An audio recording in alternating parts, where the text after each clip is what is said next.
I have been river guiding for 18 seasons, and most of it's been here on the Rogue, but at the beginning of my career I came up with a list of rivers I'd like to do, and I'm happy to say that I have most of them crossed off, so I've been lucky to be a lot of other places as well as here on the Rogue.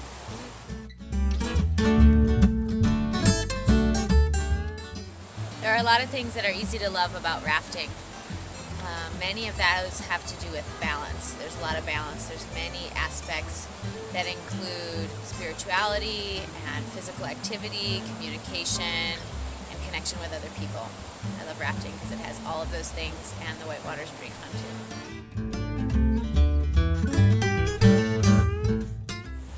The Rogue really has it all. The Rogue has a great balance of wildlife and beautiful, beautiful scenery, waterfalls, fun whitewater, friendly. It's got easy access. It's a great place to be.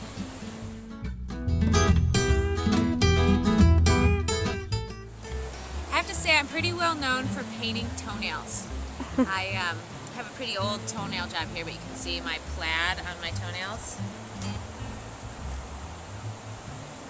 Yes, it is plaid. And so what we'll do is oftentimes on our 5-day trips we'll have a layover day, and part of that is swimming and going down the Rogue's natural water slide, but also we'll often sit down and do some pretty artistic toenails, which is a lot of fun, especially with kids.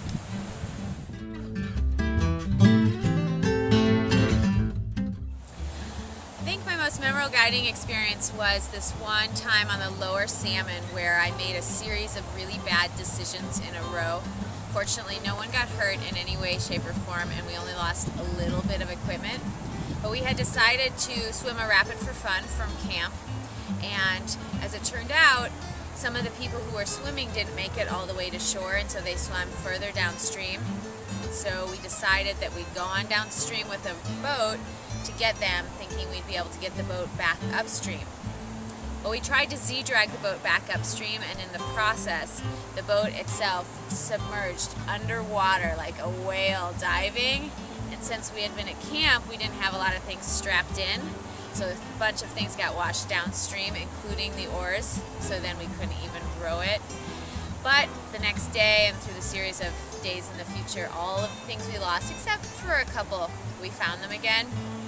And so it was really an important learning lesson about slowing down and making good decisions in the first place instead of panicking and making decisions too quickly.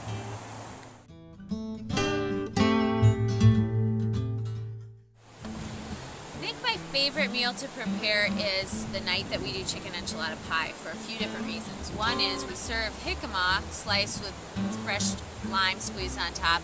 And a lot of people don't know what jicama is, so this conversation ensues about what does jicama taste like. And it's pretty funny because instead of each person just saying, oh, I don't know what jicama tastes like, I think I'll try one, they're like, well, what is it? What does it taste like? So then people are like, well, it's kind of like an apple mixed with a potato, and they talk about it until someone finally says, why don't you try one? So that part's pretty fun. And then the enchilada pie itself is layering of enchilada ingredients with chicken and veggies, and the top is a layer of cornbread and melted cheese, and people just are like, wow, when it comes out of the Dutch oven.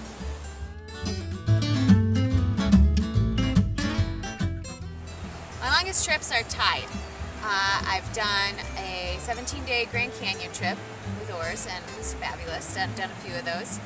And then the other one was also 17 days, and it was in Alaska, source to sea, where we started on the upper Nizina River, floated down the Nizina till it met with the Chitna, and then floated down the Chitna till it met with the Copper, and floated down the Copper till it got to the ocean. It was great.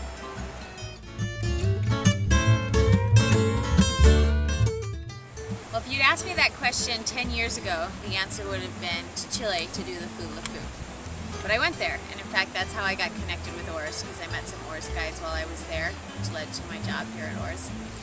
But now I think it's a safari in Africa, because I'd really love to see those animals.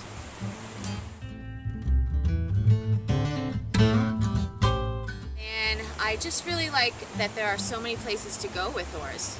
You know, for each of us, we work in a specific area, but there are opportunities to go other places too.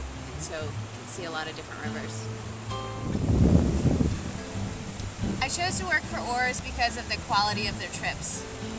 At O.A.R.S, the focus and money spending is on the things that I think matter.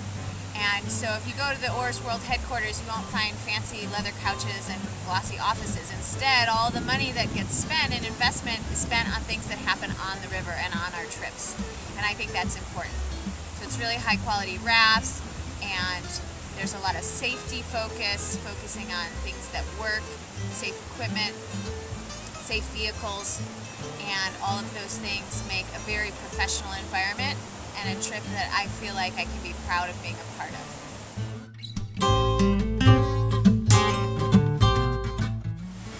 I've sewn a lot of outdoor equipment, and I have a small business selling fleece skirts, which I made for myself first because I just wanted to stay warm. This t-shirt, this tank top that I'm modeling is one of the things I've made. It was 2 different O.A.R.S t-shirts, a white O.A.R.S t-shirt and a brown O.A.R.S t-shirt that I turned into the tank top.